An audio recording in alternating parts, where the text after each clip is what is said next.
I'm always terrified when you're like, Yenny, we need to get moving, because if it wasn't for Sarah, we'd stay talking and not recording. I mean, and granted, I'm not complaining. I'm loving the conversations, but I mean, we have been in here an hour already. Yeah, just talking and having a good time. Just talking. And you guys know why we were just talking and having a good time? Because Sarah and I haven't seen each other in a whole week and a half.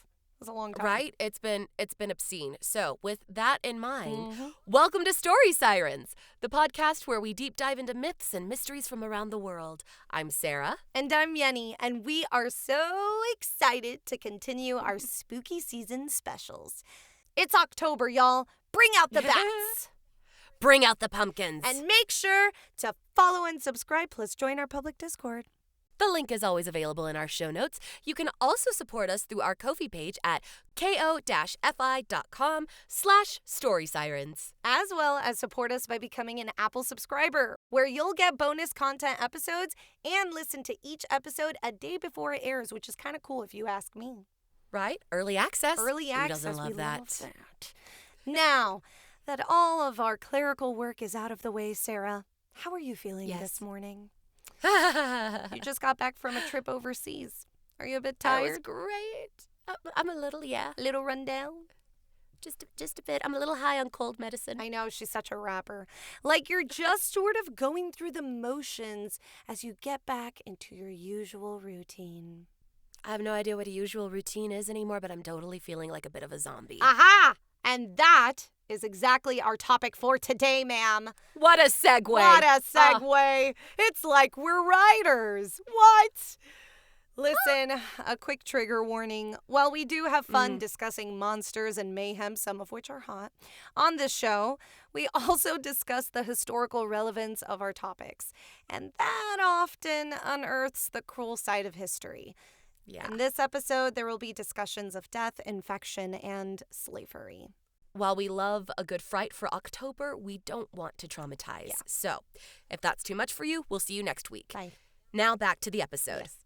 So, the zombie is a creature that is often credited to the folklore of West Africa, Haiti, other parts of the Caribbean, and even parts of South America. Though there is evidence that even the ancient Greeks feared this undead being. Like the vampire, the zombie is a type of revenant, an undead being. Specifically, a zombie is a corpse that has been reanimated. The word zombie is believed to come from the French-Haitian word zombie or zombie, which referred to a corpse that was brought back to life through magic. There is some discussion if the word for this creature correlates to the Congo word nzambi, meaning God, or the Kimbundu word nzumbi, meaning soul or wandering spirit. Zombie would not become a popularized word in America until William Seabrook's 1929 novel, The Magic Island, where the author recounted his perceptions of Haitian and voodoo culture. Now, in Haitian folklore, zombies were often created to be the personal slaves of whoever resurrected them. But not anyone could just resurrect a corpse. Well, that's, of course not. That would be silly and it wouldn't be fun for the story, so. It wouldn't be fun for the story. So, individuals with the necessary necromancy magic were known as Bokor or Catalpa, a voodoo priest or priestess, respectively, who served the forces of both good and evil. The reason the zombie was so easy to control by the priest or priestess was because only the body was raised. The zombie was only a half-alive being. They were a being without a soul. Now, the priest or priestess could resurrect the soul without the body. For what purpose? To strengthen their own magic. Oh, that is like evil villain 101 right there. So I can go with this, yes. Now, here's where things get a little darker, because tragically, a great deal of the zombie's origin story comes from the history of slavery. And this just got so much worse. Yeah, real fast. Real fast. There was a belief originating from Africa that the zombie was actually the reanimated body of an enslaved human who had displeased Baron Samedi, a voodoo death loi, or death deity. Because of the human's wrongdoing, Baron Samedi had not taken them into heaven, so their punishment was to remain a slave even after death. Amy Wallance, a University of California Irvine professor, said in reference to zombies that they were a very logical offspring of New World slavery. If you are willing to brave the dark annals of history, the book Race, Oppression, and the Zombie, Essays on Cross-Cultural Appropriations of Caribbean Tradition, Contributions to Zombie Studies, edited by Christopher M. Moorman and Corey James Rushton, go into greater detail on these beliefs and traditions. The book should be available at your local library or bookstore and is also available on Amazon. So, from these traditions, it was believed one could defeat early zombies by feeding them salt, which would cause them to come to their senses and return to their graves. What? I mean, salt, a preservative, believed to be a purifying agent, also a symbol of wealth during some points of history. Is it so much of a stretch? Now, the zombie as we know it today is thanks in major part to George Romero's film Night of the Living Dead. There's no feeding these creatures a midnight snack to make them go back to their eternal rest. They crave human flesh and won't stop until they get it. Ugh, I hate it. But fear not, my lovely listeners, our lovely listeners. There's help for all of those who are worried they may not have what it takes to survive a zombie apocalypse. Hold on, pause. Yenny, do you think you could survive a zombie apocalypse? Absolutely, if I had you with me, because I can throw hands and I could bat someone. Right. But like, I don't know. We don't want to get that. We don't want to get that close to them. You can camp. And can. But wait, because oh yes, tell me. there are classes you can take for zombie preparedness. I love this. Which includes a fitness regimen to ensure you can run away and fight away any potential zombie. Ah, yes, cardio. Yes. The greatest enemy of surviving a zombie apocalypse. Exactly. There's even courses that'll teach you what to do in case such a thing occurs, including learning skills in the wild and doomsday preparations to ensure you survive or at least get closer to surviving than most. A little closer. One more day. But here's the thing, Sarah. I actually found one that's happening on October 19th in St. Louis, Missouri. You're kidding me. I'm not, and it's $15. It's $15, and it asks you to bring 2 empty beverage cans so it can teach you how to make a survival stove. Great. That is insane. And I also love the fact that you and I just talked about how, like, our budgets are spoken for since we're entering the holiday season. And we're like, oh, we've got things to do. But now I'm like, $15 and I learned how to make a stove. $15 and a plane ticket? Yeah. I learned how to make a stove out of 2 Modelo cans. That's nuts. Remembering the good old days. The Dos Equis cans. Yeah. Or, we could do both, right? We could do 2 Guinness cans. We could do, like, okay, here's the thing. We go to these $15 classes. He teaches us how to make these stoves, and then we sell them. Brilliant. New plan. All right, that's it. Forget the end podcast. Of story, Sirens. Beginning of a new endeavor. That's siren cans. That actually sounds like that might actually be a bad thing. What? I get it now. Let's get back to the zombies, Yenny. Let's get back to the zombies. And if you can't believe that there's a $15 class, well, guess what? You won't believe this. The Center of Disease Control and Prevention, aka the CDC, made quite the statement on their website in 2012. Okay. They made a specific webpage regarding zombie preparedness. Oh, my lands. Cue anxiety, okay? I love it. CDC's Director of Office of Public Health Preparedness and Response, Dr. Ali Khan, wrote, if you are generally well equipped to deal with the zombie apocalypse, you will be prepared for a hurricane, pandemic, earthquake, or terrorist attack. That's a lot. But, I mean, listen, wasn't there a lot going on in 2012?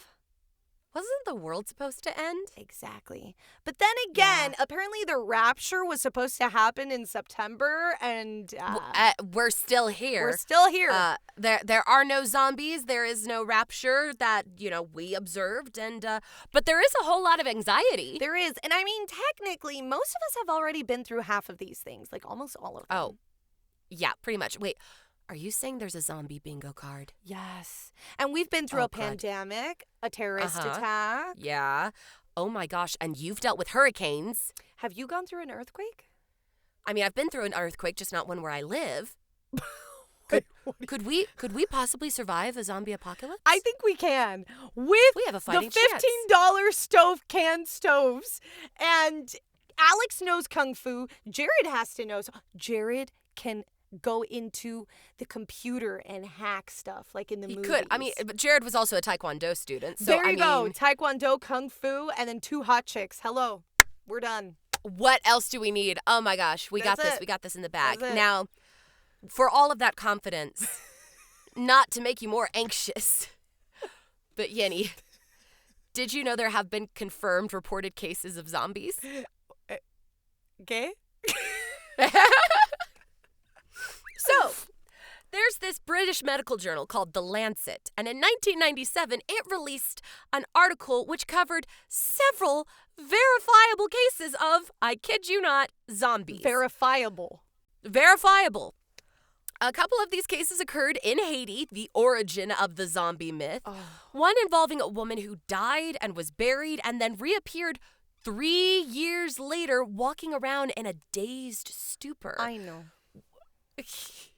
When local officials investigated the matter, they found her tomb had been filled with stones, and she was subsequently admitted into a hospital.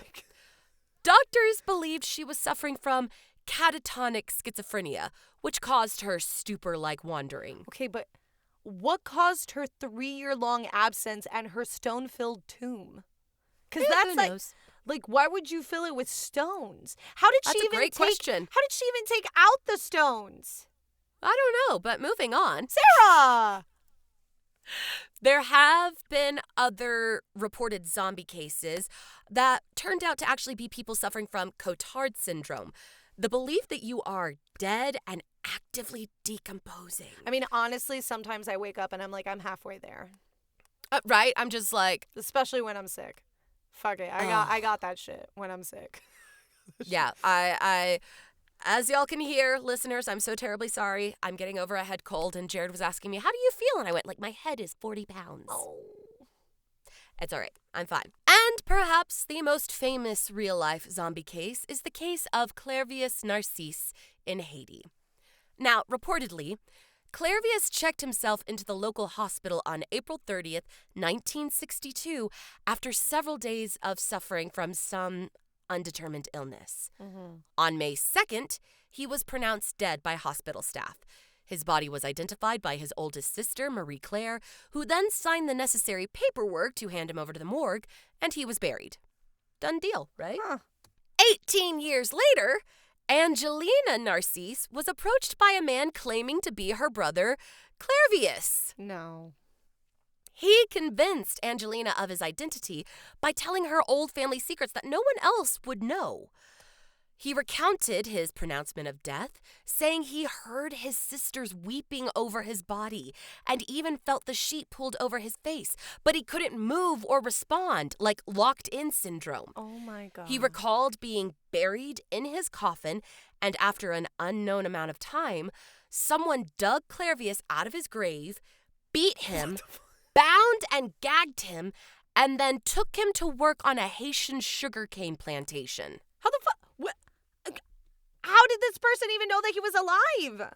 On the sugar plantation, Clervius felt as if he had no will of his own and worked among many other people who also seemed to move about mindlessly. En el nombre del Padre y del Hijo. Ay, Dios.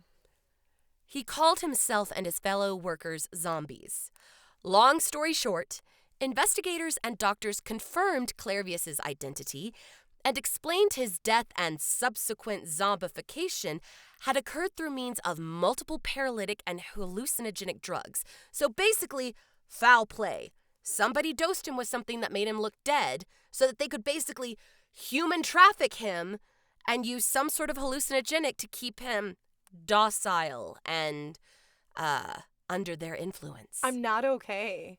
This I know, is right? It's horrifying. horrible. It's horrifying, but, it's not the same as being an actual zombie. I mean, that is true. Because he wasn't dead. He wasn't dead. He wasn't dead.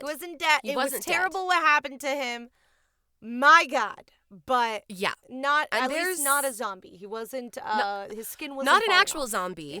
Just a horrible case of kidnapping and a whole lot of criminal activity. Oh my gosh. If this story seems interesting to you, you can check out the book The Serpent and the Rainbow, a Harvard scientist's astonishing journey into the secret societies of Haitian voodoo, zombies, and magic by Wade Davies, who was one of the investigators on the case. I have so many questions about The Serpent and a Rainbow in the same exact, title, but I want to read this. Right? I'm like, I need to know. So now, Yinny, they're not really zombies, but those are recorded cases of human zombies. But Fair. You know about the zombie ants, right? Take it. What is going on? So Ophiocordyceps Say that 5 is times. a fungi. All right, that's your new tongue twist. That's your new tongue twister, folks. Ophiocordyceps is a fungi with over 200 species and counting. We haven't even identified all of them. That's terrifying. Now, the specific species, Ophiocordyceps unilateralis sensulato, uses its spores to infect North American carpenter ants and then takes over the brain of the ants. Really quick moment of silence to appreciate Sarah doing that thing, because that would have not been me. It took a couple times. But you did it. All right, Sarah, tell me you're joking about this, aside from the fact that you did that in like 2 tries. I'm not joking. Where else do you think the idea for The Last of Us came from? Oh, I just thought it was creative, so that it's real. Remember, it's called the cordyceps. I don't know, because I didn't watch it. I watched like the first few episodes and I got so scared that I was like, I can't watch it. Yeah, it's fungus-based zombies. Yeah. So, but it's based off of this. Based off of this. So, the Ophiocordyceps feed on the insides of the carpenter ant and continue to grow inside of the ant, often protruding out of the poor bug. The zombified ant's muscle fibers are controlled by the fungus, which forces the ant to move into elevated positions so that the fungus can increase the range of its spores when it releases them. And of course, this does eventually kill the ant. I think I might have found something that makes me hate nature. I think so, and this is a very good reason to possibly hate nature. When people are like, nature is so beautiful and sweet and peaceful, I'm like, no, it is not. It is terrifying. It is terrifying. Yeah, so also at this time, dear listener, I would love to point out that we do have a YouTube channel where you can watch us. And see our faces. Reading this, because Yinny's face there, while I was describing it, was outstanding. Crazy. And I was feeling it on the inside. It was crazy. I was just concentrating so hard on Ophiocordyceps that my face was kind of the fact that you paralyzed. say it like it's nothing, like it's the pasta that you're going to have tonight. Like, I can't even say that word, Ophiocordyceps. Oh, I said it. You said it! I said it. Okay, hold on. But wait, Sarah, let's backtrack a bit, because off of the scary things, we do know the zombies as we know them today because they owe much of their identity to the film Night of the Living Dead. We're going back to fiction, people. We're done talking about reported human zombies and bug zombies. Yeah, we're now diving back into fiction. So, the zombie as we know it today has moved away from its Haitian and African roots and is now smack dab in the 1960s film Night of the Living Dead. Yes. Let's talk about it a little bit. In 1968, filmmaker George Romero brought Night of the Living Dead to horror junkies and teen couples across America, okay? If you weren't making out, you were yelling, and then you were making out. Yeah. It's now been cited as one of the key films that started the zombie genre, but the movie actually doesn't even say the word zombie. I love that. In the movie, they're simply called ghouls. In reality, the first taste America got of zombies came from the 1914 play Voodoo, written by Henry Francis Downing. While it also didn't feature zombies, it did fuse Caribbean culture and voodoo magic into the plot, which, as Sarah discussed, is a big part of zombie lore. Okay, but Yenny, when did the first actual zombie come to theaters? That would be in Victor Halperin's White Zombie, which used themes of voodoo magic, Caribbean culture, and a voodoo priest who would kill his enemies and revive them as slaves. Horrifying. Yeah, he hit all the necessary pain points of the zombie, like the original Haitian zombie. Yes, he did. I would like to say, though, a lot of these older films really were a little bit racist because yeah. a lot of feel the like that zombies goes without saying. were Yeah. only African Americans, and it was like the white hero. Of So course. there is a lot of stuff that if you do look back at these films, you're gonna see a lot of like racist suggestions. We have grown a great deal. We have grown a great deal. Hopefully, and we have more Yes. growing to do. Yes. So, White Zombie premiered in 1932, right along the time that other famous monster movies premiered, such as Frankenstein and Dracula. This was, of course, during the real-life horror of the Great Depression in the United States. Now, nothing happens in a vacuum, and these movies didn't just happen to occur during one of the saddest points of American history, but we'll touch on that momentarily. For now, back to Night of the Living Dead. Yes. This film gave us the classic zombie touch points.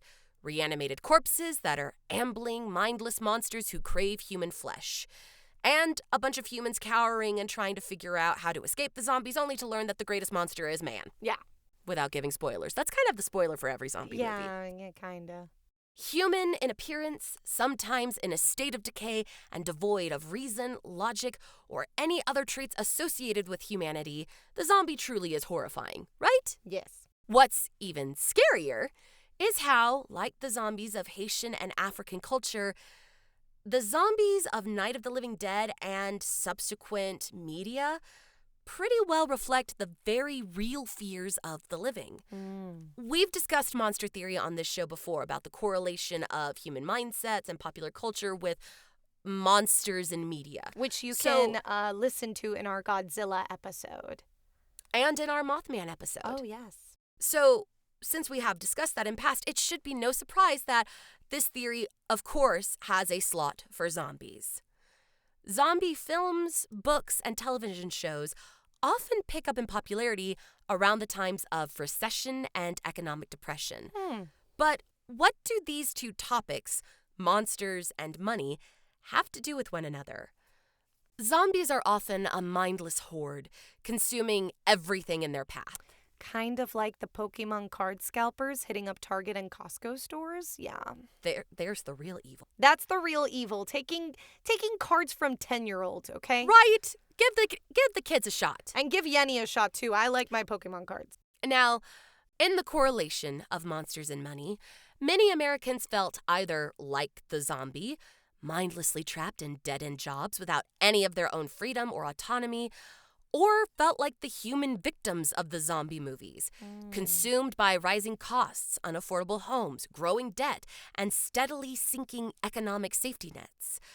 There is also the cannibalistic nature of the zombie to take into account. When individuals were left to suffer the brunt of economic disaster, banks and corporations were kept afloat thanks to the bailouts and the money, or blood, of the taxpayer. The possibility of losing a job, going through foreclosure, and other financial catastrophes seemed to spread like a zombie contagion, stripping individuals and families of their safety, their homes, and often what felt like their humanity. Wow, Sarah, that's deep.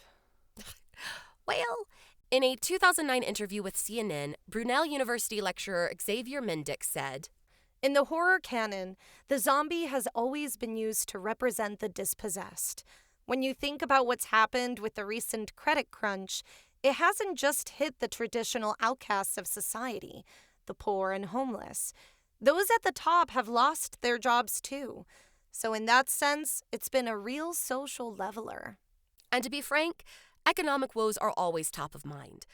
There always seems to be a bubble bursting somewhere in the world, fallout from one investment group or another, the disillusionment of money spent and profits lost.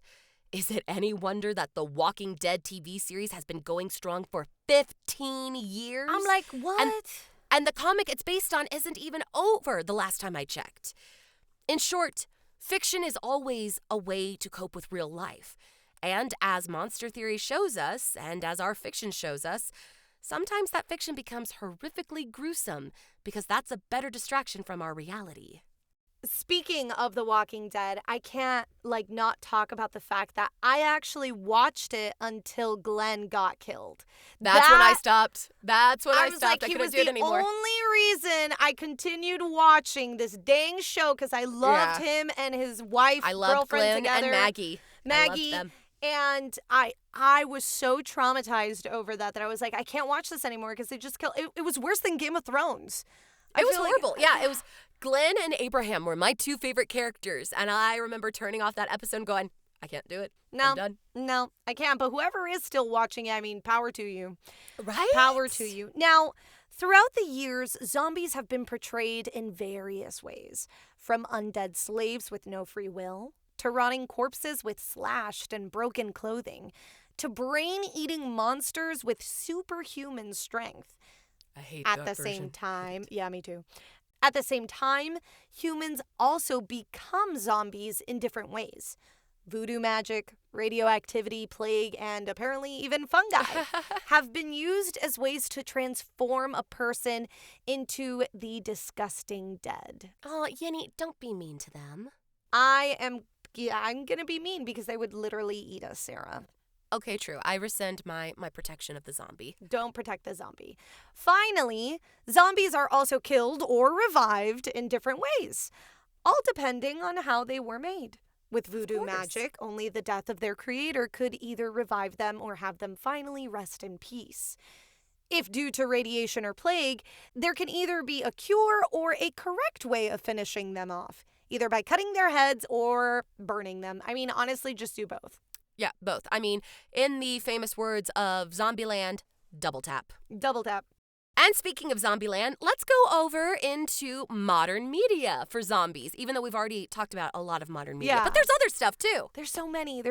And we cannot start this list without the iconic Michael Jackson Thriller song. I love it. A 13-minute mini movie, which you could find anywhere on YouTube. Anywhere. Featuring all kinds of monsters, but including the famous zombie dance with Michael Jackson. I mean, come on. And including the famous Prince of Horror, Vincent Price, as the narrator for it. Oh. Who, of course, has shown up in a ton of classic horror movies. So, love that. Perfect for this spooktacular season.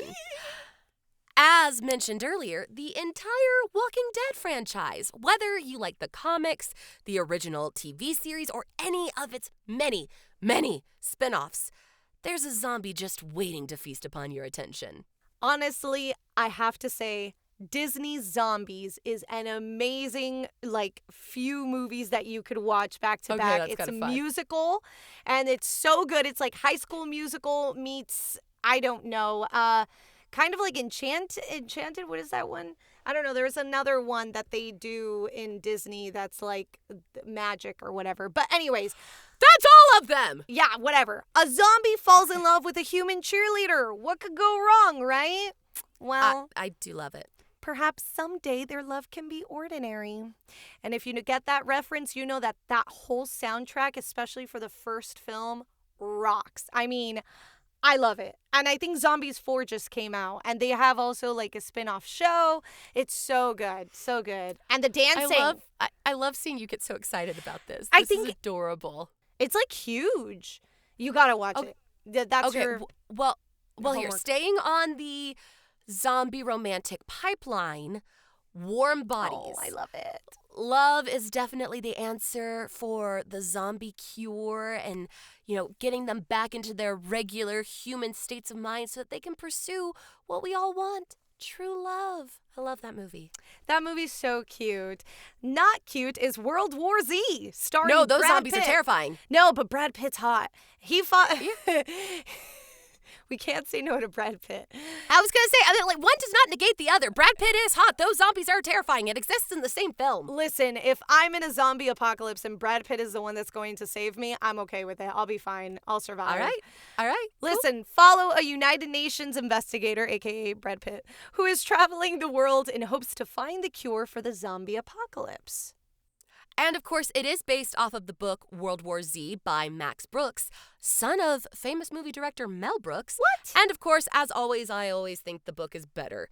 But that's also because, like, basically they only share the same title. So, like, if you are a World War Z fan of the movie, check out the book. It's a totally different story. I know Max Brooks also did the Zombie Survival Guide, I think it's called.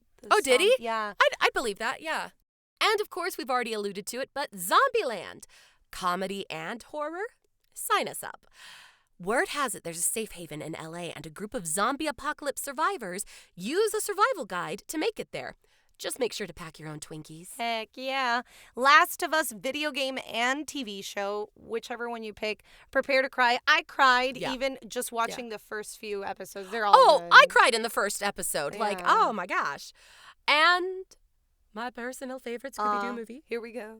Scooby-Doo on Zombie Island. I love it. I watch it good. every October.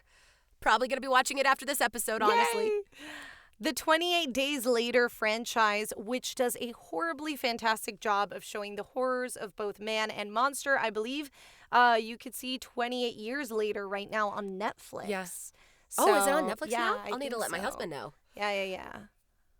And just to throw in something a little extra random, the book and film Pride, Prejudice, and Zombies places the undead smack dab into Elizabeth Bennet's social season during the Regency period. Will our protagonists prevail against the zombies? And more importantly, will they find suitable spouses? Okay, I love this. I can't believe this is a real book. It's a real thing.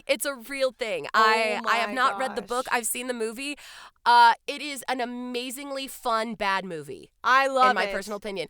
I love it. Go check it out. Like, I remember we rented it one time because my dad loved zombies. And so, like, we're just sitting there in the living room. My mom's passed out on the couch, and my dad and I are just, like, staring at the TV going, But is it like stupid bad like Sharknado stupid bad? No, it's not stupid bad like Sharknado. And I mean, it's got a great cast in it too. It's got Lena Headey, it has Lily James, it's got like a bunch of very good actors in it. It's just bizarre because it's Pride, Prejudice, and Zombies. Yeah, so fair. With that, here's to our siren call, which we know what Yinny might be doing after this episode. Oh, yeah. Dare to turn the pages of Max Brooks' World War Z? Or perhaps take it easy and watch Zombieland for laughs and some gore. Or perhaps watch Zombies and sing along with me, because it's so good. Oh, that's true. That's true. And of course, being the chicken that I am, I'll probably be watching Scooby-Doo on Zombie Island while building a book nook. You're such a grandma. You hush. Choose whichever. Or something totally different. And let us know by joining our Discord horde. We'll see you next week, boys and ghouls. Bye! Thanks for listening to Story Sirens. You can follow us on Instagram at Story Sirens Podcast. Want to support us? Send us a cup of Ko-fi by searching ko-fi.com/storysirens. We've got lots of treats for those who become siren seekers. All research materials can be found in the episode summary. Music by Donald Guzzi and artwork by Alexis Torres. Story Sirens is a Feather and Fin production. See you soon.